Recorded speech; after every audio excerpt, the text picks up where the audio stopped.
Welcome back to the park. Last time, two pigeon superpowers went to war over a French fry. Today, there is no war. Today, something far scarier happens. The economy itself breaks. And it breaks because of free bread. But to understand how it breaks, we have to start at the beginning. We have to answer a question no pigeon has ever stopped to ask. What even is money? A long time ago, before currency, the park ran on barter. If you had a worm and you wanted a seed, you had to find a bird who had a seed and also, specifically, wanted your worm. This was a nightmare. You'd spend all day walking around holding a worm, trying to match up. So the flock got clever. They picked one thing everyone would always accept, the crumb. The crumb became money. Not because crumbs are special, but because everyone agreed they were valuable. That agreement is the whole trick. Money is just a story the entire park decides to believe at the same time. And for months, the story was stable. The exchange rate never moved. One crumb buys one worm. Simple, boring, beautiful. Meet Pete. Pete is responsible.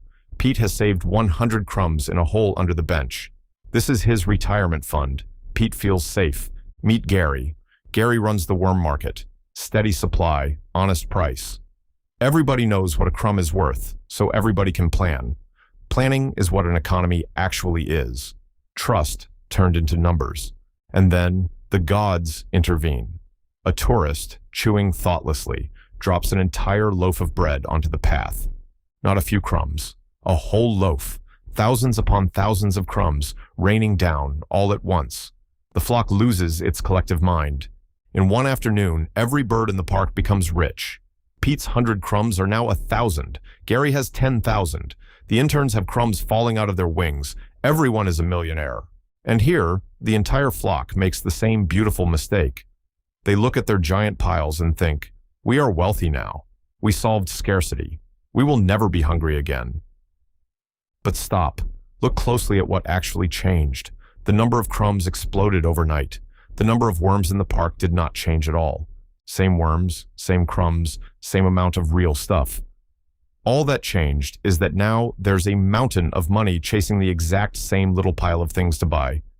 This is the secret the whole park is about to learn the hard way. Money is not wealth. The worms are wealth. The crumb is just a claim ticket you can trade for a worm. And if you print 1,000 times more tickets without growing a single extra worm, then each ticket has to be worth 1,000 times less. The crumbs didn't multiply your wealth. They just diluted it. Watch it happen live at Gary's worm stand. Yesterday, a worm cost 1 crumb. This morning, 100 birds crowd the stand, each one waving a fat fistful of crumbs, all howling for the same single worm. Gary is no fool. Gary looks at the mob and thinks, why would I sell this worm for 1 crumb when this screaming lunatic in front will clearly pay 50? So the price climbs. 1 crumb becomes 10. 10 becomes 50. By lunchtime, 1 worm costs 500 crumbs. The crumbs didn't get weaker by magic. They got weaker because there are simply far too many of them. Economists call what you've lost your purchasing power, and the parks is collapsing by the hour. Now the truly dangerous part begins. Psychology. The birds see prices rising, so they start to expect prices to keep rising. And a bird who expects prices to rise tomorrow does something rational and catastrophic. He spends everything today. Suddenly, nobody wants to hold crumbs for even an hour. They burn through them instantly. Money is changing hands faster and faster, and that speed, that velocity, pushes prices up even harder. Expectations become a self-fulfilling prophecy. Everyone raises prices because everyone expects higher prices, which causes the higher prices. The snake eats its own tail. By late afternoon, the park is a cautionary tale. A single pigeon pushes an entire wheelbarrow of crumbs across the grass, just to afford 1 ordinary worm. If that image sounds familiar, it's because it really happened to humans. The old legends speak of it. A faraway land where money got so worthless, people heated their homes by burning it, because the cash was cheaper than firewood. The crumbs, once sacred, are now nesting material. Birds are using them as insulation, as confetti, as a punchline. And now, the saddest scene in the park. Remember Pete? Remember the 100 crumbs he saved for retirement? Yesterday, a fortune. Today, not enough for a single worm. And here's the cruel twist.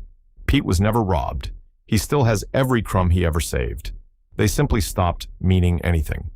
This is why inflation is called the silent tax. No one breaks into the vault. The value just quietly leaks out of every saved crumb while the saver sleeps. And it doesn't hit everyone equally. Old Edna, the retired pigeon, lives on a fixed pension of 10 crumbs a week. Her income never moves, but prices triple. She gets poorer doing nothing. Meanwhile, one bird quietly wins. Last month, reckless young Kevin borrowed 1,000 crumbs he couldn't afford. Today, 1,000 crumbs is pocket change. He shrugs and pays it back in an afternoon. That's the hidden cruelty of inflation. It punishes the patient saver and rewards the reckless borrower. It moves wealth around without anyone voting on it. So who in this park can possibly fix this? Enter the most boring, most important bird of all, the central bank. A tired owl in tiny round glasses who has exactly one job: control the money supply. The owl understands the thing the panicking flock never grasped. The problem was never too few worms. The problem was always too many crumbs. So the owl does the deeply unpopular thing. It starts pulling crumbs out of the park, locking them away, making them scarce, making it expensive to borrow them by raising interest rates. The flock screams. They love the easy crumbs. But slowly, as the flood drains away, the magic reverses.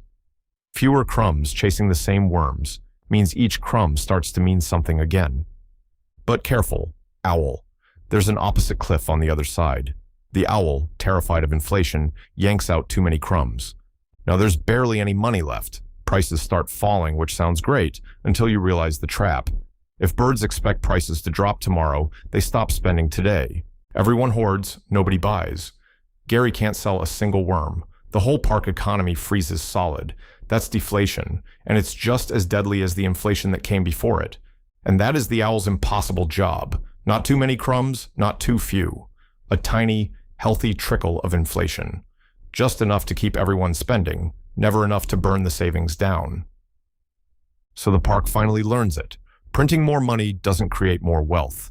It just smears the same wealth across more paper. The riches were never the crumbs. The riches were always the worms. Everything else is a story the flock agreed to believe. So next time someone promises you free money for everyone, ask them the only question that has ever mattered. Okay, but where are the extra worms? Watch the skies, guard your worms, and give us your breadcrumbs. Just, please, not all at once. Subscribe.